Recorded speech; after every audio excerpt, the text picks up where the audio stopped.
Welcome to the Ball Not Court Podcast. Cortez Polish here. Kevin Carter over Skype. Good evening, Mr. Carter. How you doing, sir? I am doing well. Yeah. Hey, you there? You're awake? I know. I didn't say I woke up from a nap and somewhat awake. I'm half groggy, half. I woke up about an hour and a half ago from a nap. I'm gonna just say I'm gonna blame it on the rain. But when you're my age though, you just it takes you a while to wake back up. Hey man, I hear you, man. I'm just gonna blame it on the rain. It's been rain. Well, it's been raining the whole day over here, and I'm really poured down. So all right, Millie. Blame it on the rain. Okay. Yeah. You gotta do that little two-step thing with it too. Oh man, Kevin, man, lots going on in the world, man. There's just a lot of things going on, man. Like this. Let's just say, man, the year 2020.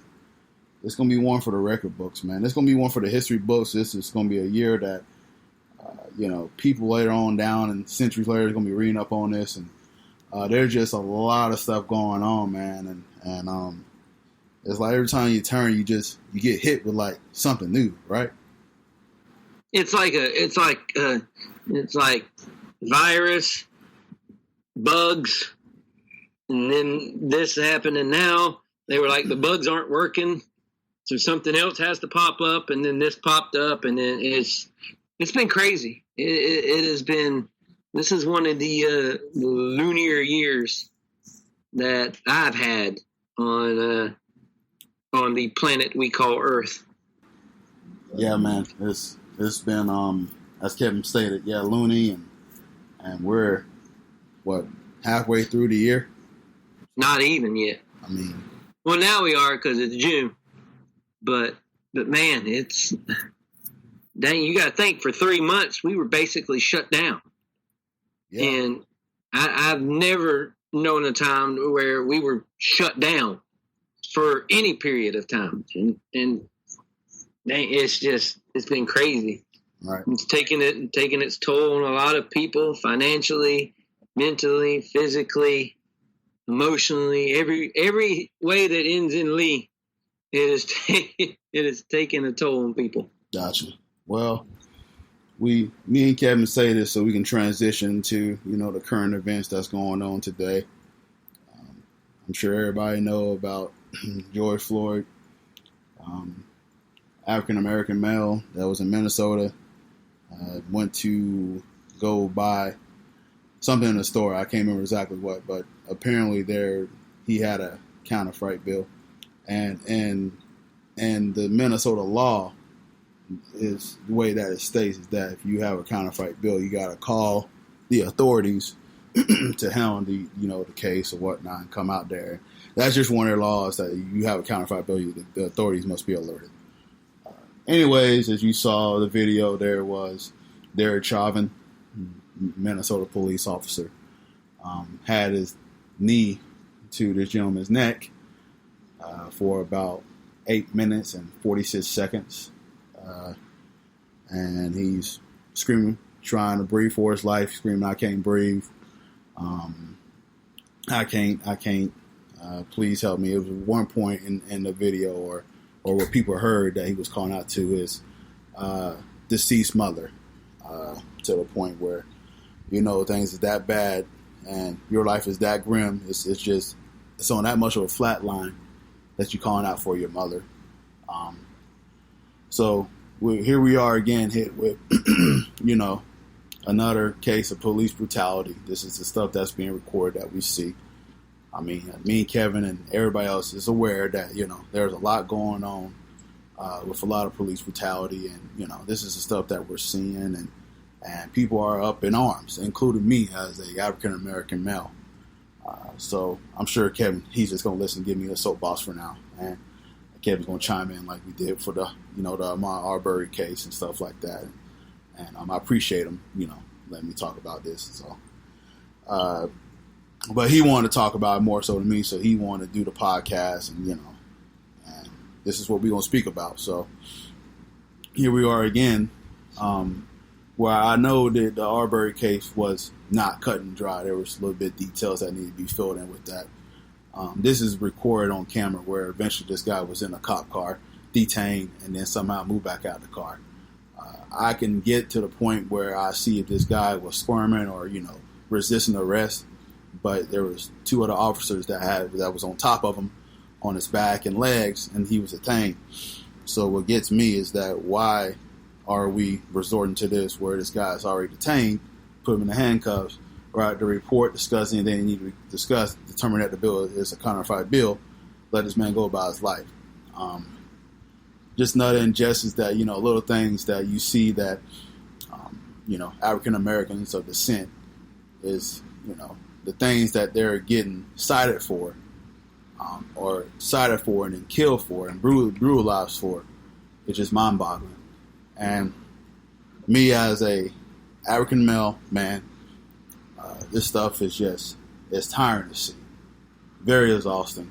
This is you rather not, see this stuff, acknowledge it. The good thing that's coming from this, at least from me, my standpoints, whenever I see stuff like this, there's a football game on, there's a basketball game on, I can just, diverge my attention to that and just go back into like my fantasy world and pretend like none of this is ever happening. It doesn't happen to me, but it's happening to, people that look like me. We do not have that deflection or whatnot to fall back on. This is stuff that we're seeing right now. All we see is CNN, Fox News, and the news and everything like that. And on top of this, as Kevin mentioned at the beginning of the podcast, we're still dealing with the coronavirus. We're still dealing with phase 1 and phase 2 coming back into the world and trying to get things back to normal.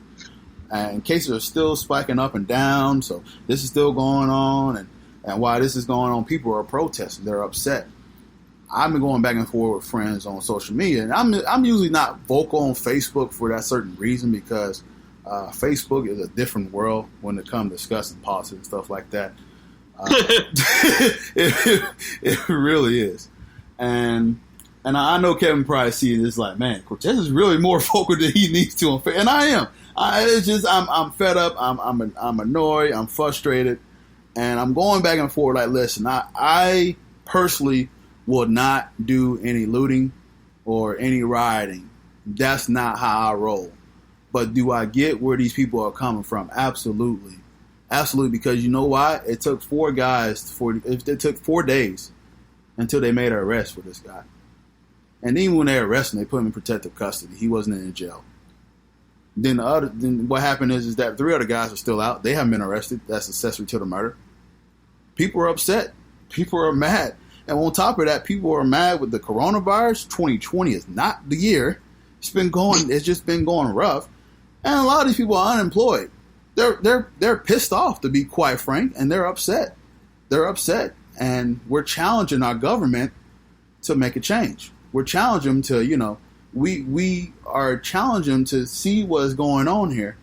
And something needs to be done. Someone needs to be held accountable. It's not going to be done overnight. I understand that. But we're trying to do this. 50 states has participated in this protest. People across the pond. I see videos of people from Paris, France, and UK, and China, and everywhere across this world, Africa. It's talking about what's going on in the United States.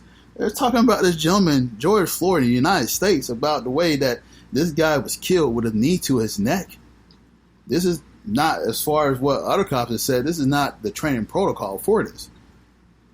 And you just see a lot of people trying to come together while I am on social media and I'm going at this at certain people that's coming back for me. You know what?